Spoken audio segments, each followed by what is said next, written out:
Welcome. Today we will be reading Lesson 34 in the workbook and from the text, Chapter 4, Section 4, This Need Not Be. And now for Lesson 34. I could see peace instead of this. The idea for today begins to describe the conditions that prevail in the other way of seeing. Peace of mind is clearly an internal matter. It must begin with your own thoughts and then extend outward. It is from your peace of mind that a peaceful perception of the world arises. 3 longer practice periods are required for today's exercises. 1 in the morning and 1 in the evening are advised, with an additional 1 to be undertaken at any time in between that seems most conducive to readiness. All applications should be done with your eyes closed. It is your inner world to which the applications of today's idea should be made. Some 5 minutes of mind searching are required for each of the longer practice periods. Search your mind for fear thoughts, anxiety-provoking situations, offending personalities or events, or anything else about which you are harboring unloving thoughts. Note them all casually, repeating the idea for today slowly as you watch them arise in your mind, and let each one go to be replaced by the next. If you begin to experience difficulty in thinking of specific subjects, continue to repeat the idea to yourself in an unhurried manner, without applying it to anything in particular. Be sure, however, not to make any specific exclusions. The shorter applications are to be frequent and made whenever you feel your peace of mind is threatened in any way. The purpose is to protect yourself from temptation throughout the day. If a specific form of temptation arises in your awareness, the exercise should take this form. I could see peace in this situation instead of what I now see in it. If the inroads on your peace of mind take the form of more generalized adverse emotions, such as depression, anxiety, or worry, use the idea in its original form. If you find you need more than one application of today's idea to help you change your mind in any specific context, try to take several minutes and devote them to repeating the idea until you feel some sense of relief. It will help you if you tell yourself specifically, I can replace my feelings of depression, anxiety, or worry, or my thoughts about this situation, personality, or event with peace.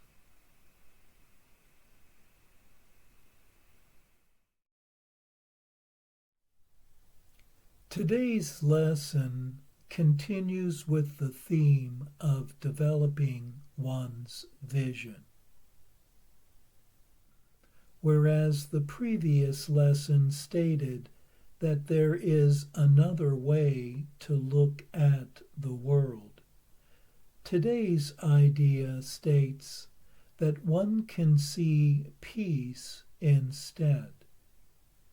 Peace is found within one's mind and then extended outward into the world outside oneself.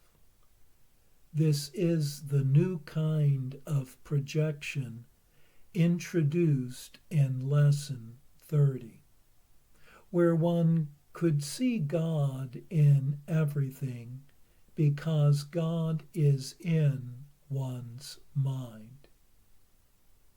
One is trying to see in the world what one wants to see there.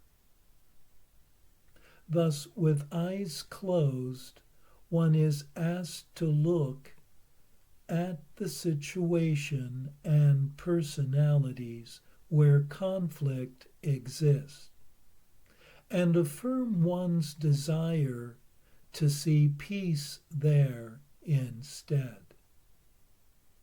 And thus the peace within oneself is attempting to join with the situation in an attempt to change one's mind.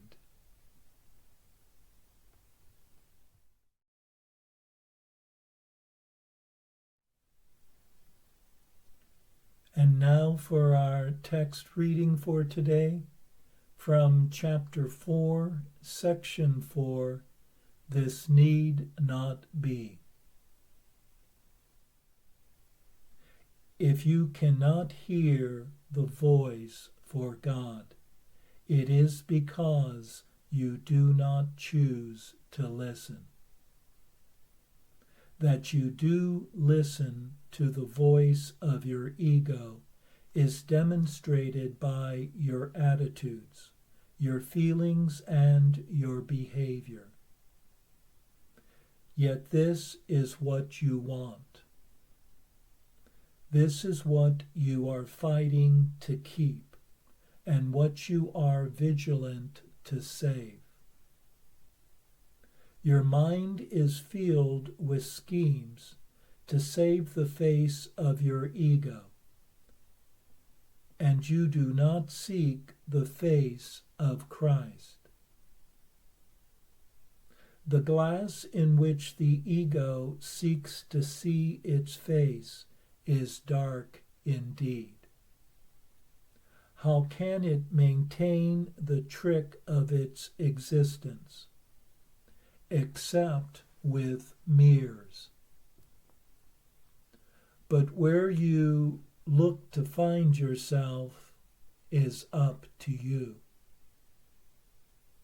I have said that you cannot change your mind by changing your behavior. But I have also said, and many times, that you can change your mind. When your mood tells you that you have chosen wrongly, and this is so whenever you are not joyous, then know this need not be. In every case you have thought wrongly about some brother God created, and are perceiving images your ego makes in a darkened glass. Think honestly what you have thought that God would not have thought, and what you have not thought that God would have you think. Search sincerely for what you have done and left undone accordingly, and then change your mind to think with God's. This may seem hard to do, but it is much easier than trying to think against it. Your mind is one with God's. Denying this and thinking otherwise has held your ego together, but has literally split your mind. As a loving brother, I am deeply concerned with your mind and urge you to follow my example as you look at yourself and at your brother and see in both the glorious creations of a glorious Father. When you are sad, know this need not be. Depression comes from a sense of being deprived of something you want and do not have. Remember that you are deprived of nothing except by your own decisions, and then decide otherwise. When you are anxious, realize that anxiety comes from the capriciousness of the ego, and know this need not be. You can be as vigilant against the ego's dictates as for them. When you feel guilty, remember that the ego has indeed violated the laws of God, but you have not. Leave the sins of the ego to me. That is what atonement is for. But until you change your mind about those whom your ego has hurt, the atonement cannot release you. While you feel guilty, your ego is in command, because only the ego can experience guilt. This need not be. Watch your mind for the temptations of the ego, and do not be deceived by it. It offers you nothing. When you have given up this voluntary dispiriting, you will see how your mind can focus and rise above fatigue and heal. Yet you are not sufficiently vigilant against the demands of the ego to disengage yourself. This need not be. The habit of engaging with God and His creations is easily made if you actively refuse to let your mind slip away. The problem is not one of concentration. It is the belief that no one, including yourself, is worth consistent effort. Side with me consistently, against this deception, and do not permit this shabby belief to pull you back. The disheartened are useless to themselves and to me, but only the ego can be disheartened. Have you really considered how many opportunities you have had to gladden yourself, and how many of them you have refused? There is no limit to the power of a Son of God, but he can limit the expression of his power as much as he chooses. Your mind and mine can unite in shining your ego away, releasing the strength of God into everything you think and do.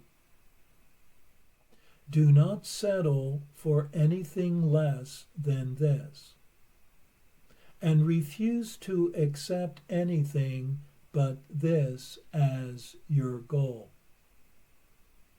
Watch your mind carefully for any beliefs that hinder its accomplishment, and step away from them. Judge how well you have done this by your own feelings, for this is the one right use of judgment. Judgment, like any other defense, can be used to attack or protect, to hurt or to heal. The ego should be brought to judgment and found wanting there. Without your own allegiance, protection, and love, the ego cannot exist.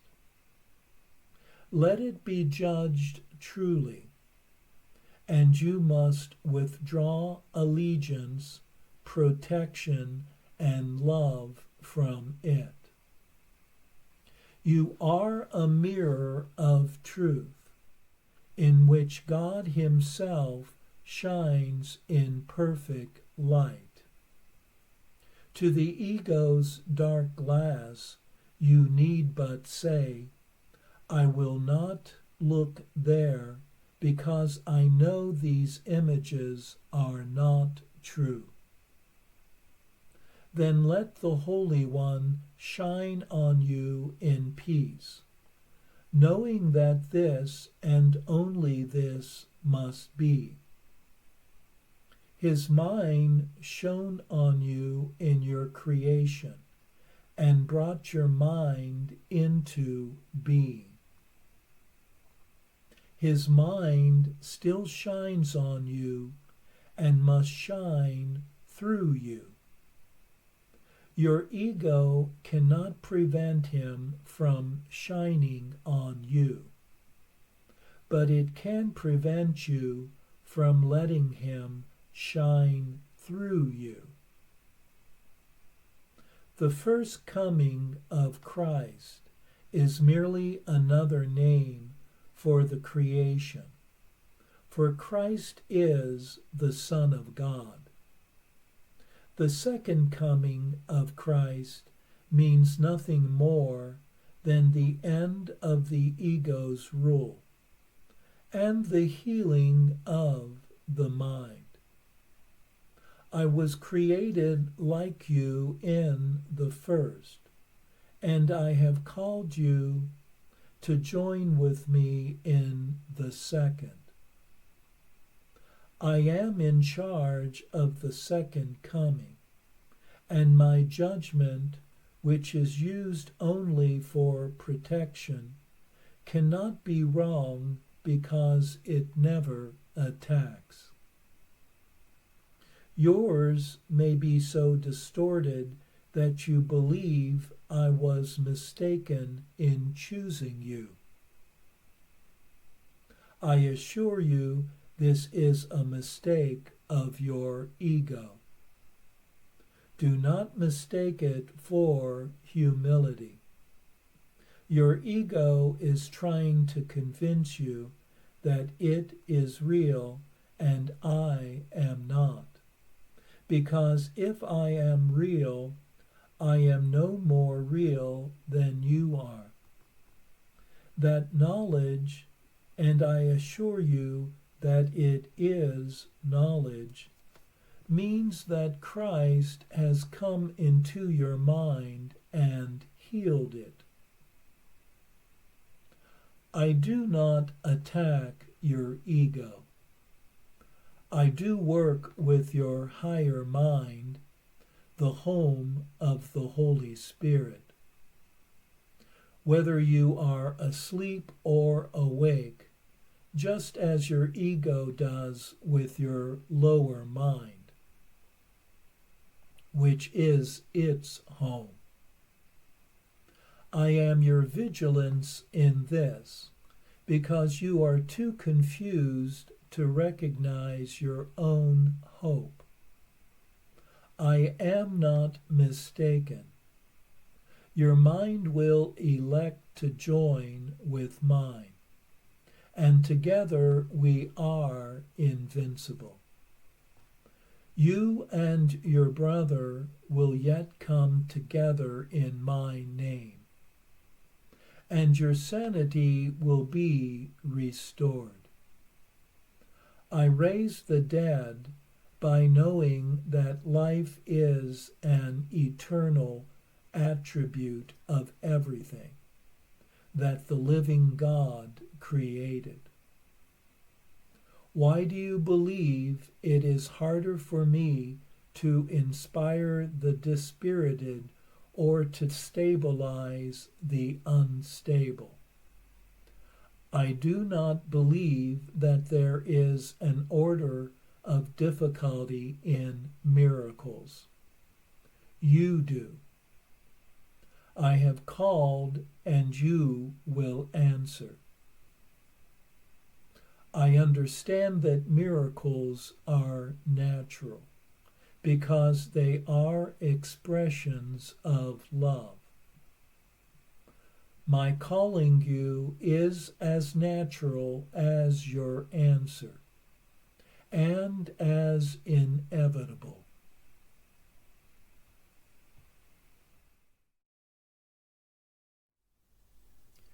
This section affirms one's ability to change one's mind by choosing again. Whenever one is unhappy and lacking peace of mind, one's thinking is somehow in error and merely calling for correction. For one has looked through the ego's darkened glass, and one needs to choose again. Depression is a belief that one has been deprived of something, when the truth is one cannot be deprived of anything. Anxiety is caused by the false self's instability. But who one is stable, strong, and unchanging. The ego is constantly tempting oneself to attack and harm, yet only the ego can experience guilt. For who one truly is, what love created, is perfectly innocent and incapable of sin. Only vigilance is required to avoid the temptations of the ego. For the ego cannot exist without one's participation and involvement.